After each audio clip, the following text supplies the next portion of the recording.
Baik, ini mata kuliah Cyber Law, pertemuan materi ketujuh, judulnya Electronic Transaction.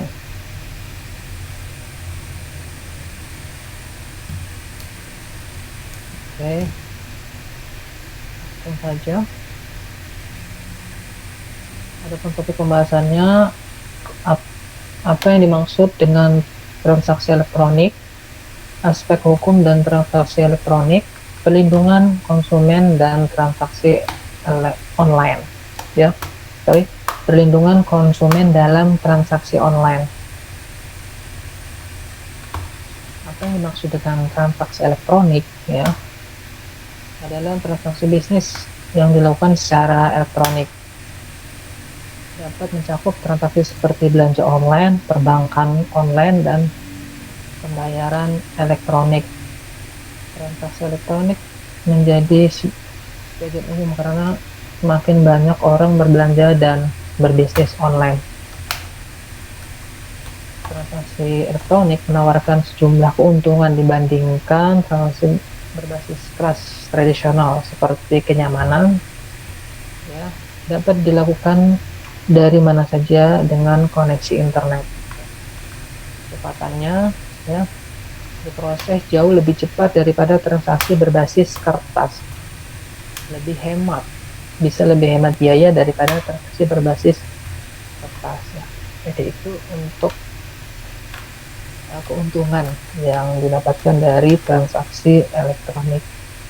Kemudian aspek hukum dalam transaksi elektronik, sejumlah undang-undang dan peraturan-peraturan transaksi elektronik, undang-undang dan peraturan dirancang untuk melindungi konsumen dan bisnis dari penipuan dan aktivitas ilegal lainnya. Beberapa undang-undang dan peraturan terpenting yang mengatur transaksi elektronik meliputi undang-undang tentang tanda tangan elektronik dan perdagangan global dan nasional atau UU TTE, kitab undang-undang hukum dagang, undang-undang Gramm-Leach Delay. UU TTE membuat penggunaan tanda tangan elektronik untuk menandatangani kontrak dan dokumen lain menjadi sah. KUHD adalah seperangkat undang-undang yang mengatur kontrak dan transaksi komersial lainnya. Adapun GLDA adalah undang-undang yang melindungi privasi keuangan konsumen. Yaitu untuk penjelasan poin-poinnya tadi. Perlindungan konsumen dalam transaksi online. Ada sejumlah hal yang dapat dilakukan konsumen untuk diri mereka sendiri saat berbelanja online. Ini termasuk berbelanja di situs web yang bereputasi baik, menggunakan metode pembayaran yang aman, kemudian membaca kebijakan privasi situs web, menjaga kerahasiaan informasi pribadi, melaporkan aktivitas mencurigakan. Dengan begitu, konsumen dapat membantu melindungi diri mereka dari penipuan dan penipuan online lainnya. Jadi di sini pintar-pintar lagi untuk konsumen dalam bertransaksi di dunia digital. Tadi kita transaksikan dan kita transfer tidak lenyap begitu saja di dunia maya. Ya, harus melihat poin step by step tadi, yang mengecek situs web, kemudian webnya ini benar atau enggak, atau apakah web phishing, kemudian kalau ada yang mencurigakan kita bisa lapor ya ke cybercrime, juga ada websitenya, cuman saya di sini nggak cantumkan. Jadi juga mereka cybercrime juga memberikan fasilitas yang pengecekan website yang fake atau yang real. Nah, dari situ kita bisa ya melindungi diri kita dari transaksi yang merugikan. Kemudian next, ya kesimpulannya adalah transaksi elektronik adalah cara yang nyaman, cepat, dan hemat biaya untuk berbisnis. namun penting untuk mengetahui resikonya ya, tidak hanya kenyamanan dan kecepatan, hemat biaya aja, tapi resiko juga sangat-sangat rentan di apa namanya di transaction online ini. Ya, di sini penting untuk mengetahui risiko hukum dan keamanan terkait dengan transaksi elektronik. Dengan pengambilan tindakan mencegah, konsumen dapat melindungi diri mereka sendiri dari informasi mereka saat berbelanja online. Oke, mungkin itu saja yang bisa saya sampaikan. Mungkin saya kembalikan ke Pak Revi jika ada yang ditanyakan, Pak.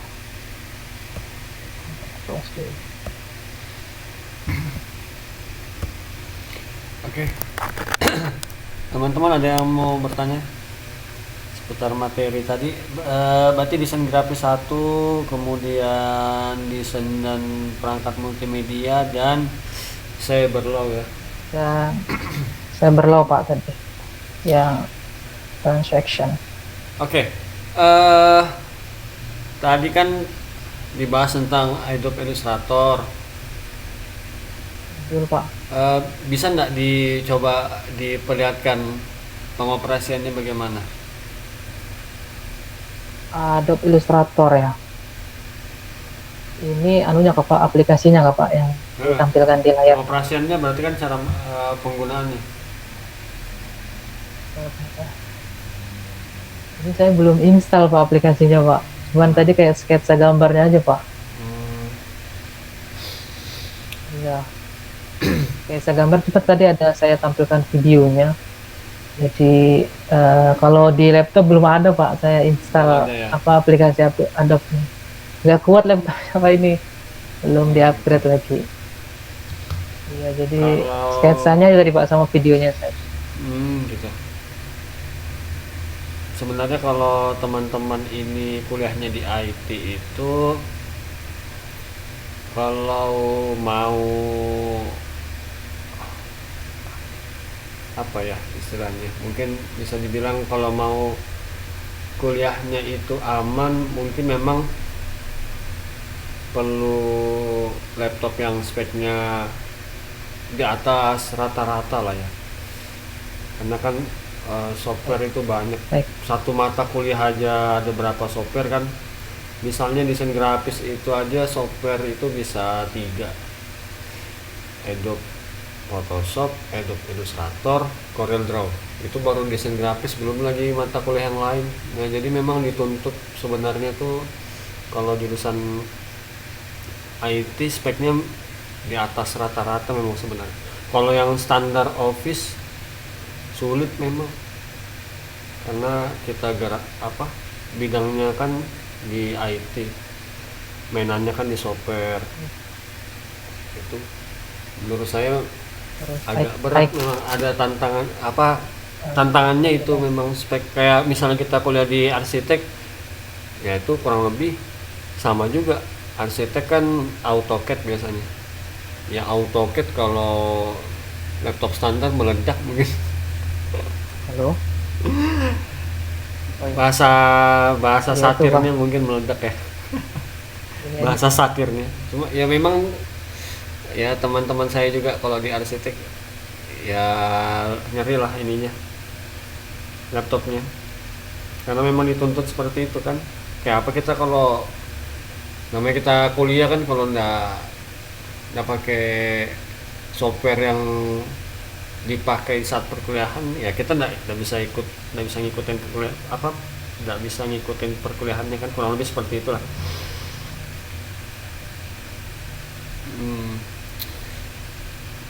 Kalau apalagi animasi ya, kalau di situ tadi ada nggak disinggung animasi pakai software apa tadi? Ada Illustrator Pak. Ada Illustrator juga. Iya. Cara penggunaannya tadi ada Pak di cara pembuatan dan mengedit objek vektor sederhana. Ada di videonya saya tampilkan Pak. Iya. Sebenarnya video editing teks sama sebenarnya saya mau lihat ini, mau lihat cara pengoperasiannya bagaimana. Kalau misalnya Excel kan berarti saya mau lihat bagaimana sih rumus Excel. apa konsolidasi data, gimana coba bisa nggak apa kalau Excel pivot table bisa nggak dipraktekkan kan gitu. Iya. Baik. Iya itu Pak, ini Mm. kemarin kemarin mau coba nginstal Pak, cuman stuck di apa, di bukanya nggak bisa, jadinya ngambil dari Google aja, nggak kuat Pak.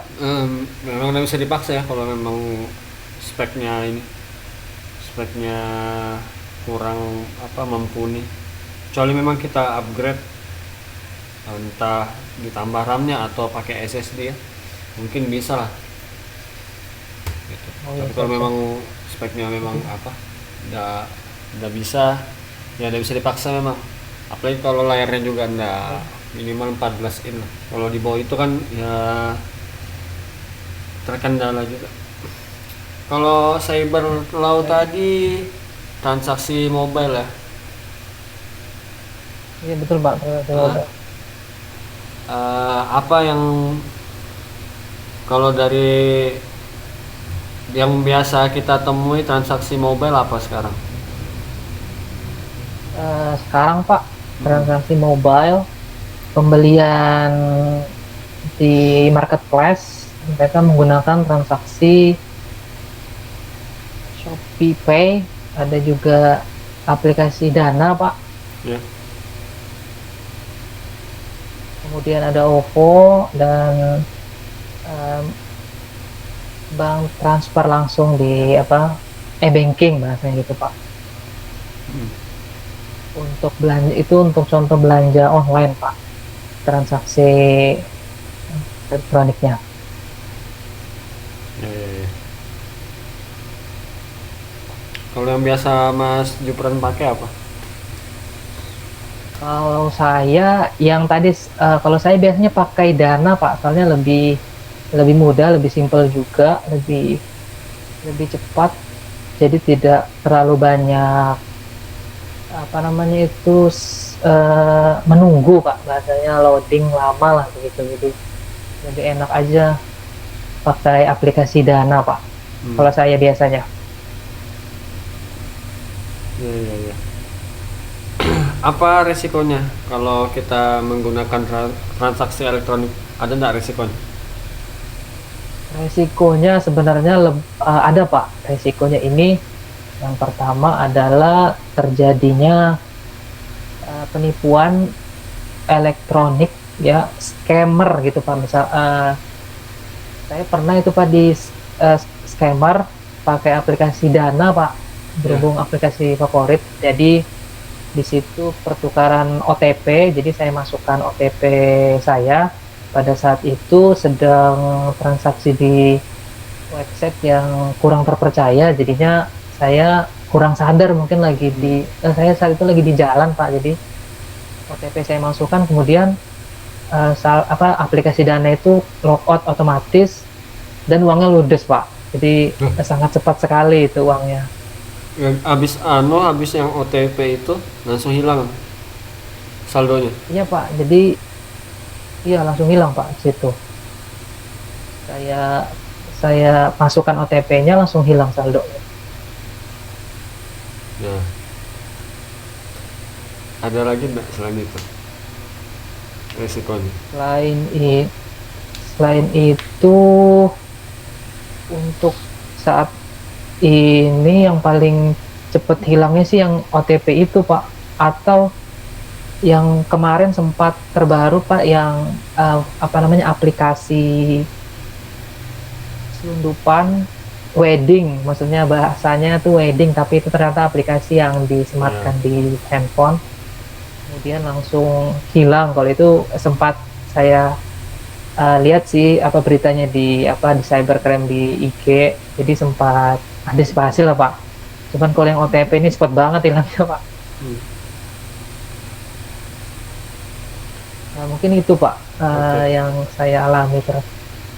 Ya, ya. Eh, Mas tau lah apa itu SSL? SL. Nah, Ini secure baru socket layer, secure socket belum layer dengar saya Pak. SSL. Kau udah tahu ya sudah ada apa? Apa peran teknologi blockchain terhadap transaksi elektronik? Ada nggak perannya teknologi blockchain ini? Teknologi blockchain. Oh, maksudnya yang saya pahami nggak Pak? Ya boleh, terserah. Teknologi blockchain untuk transaksi elektronik ya. Blockchain dulu deh, blockchain Jadi itu apa? blockchain ini Pak, apa namanya? Saya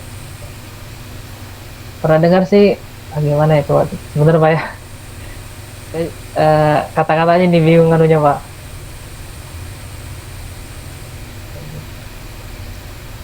Sebentar Pak. Biasanya itu Pak, apa namanya? Saya pernah dengar teknologi blockchain itu adalah teknologi transaksi yang tidak ada dilihat oleh hukum dimanapun. Jadi dia diatur oleh sistem blockchain itu sendiri di setiap komputer yang ada di dunia Pak. Jadi dia transaksi yang sangat tidak ada eh, apa namanya, tidak dilindungi hukum lah, seperti itu Pak.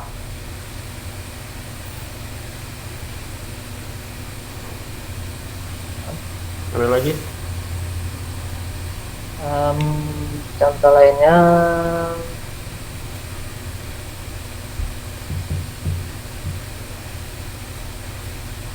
apa ya? Tapi saya boleh baca-baca sedikit kan Pak ya.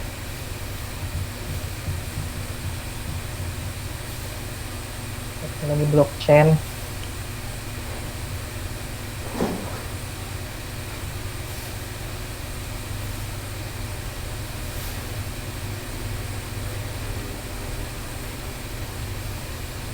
adalah sistem atau penyimpanan digital yang terdesentralisasi Pak, aman, transparan, terdiri dari blok-blok data yang terhubung seperti rantai, di mana setiap blok berisi informasi tentang transaksi dan blok sebelumnya. Blockchain juga digunakan oleh mata uang kripto dan NFT sekarang.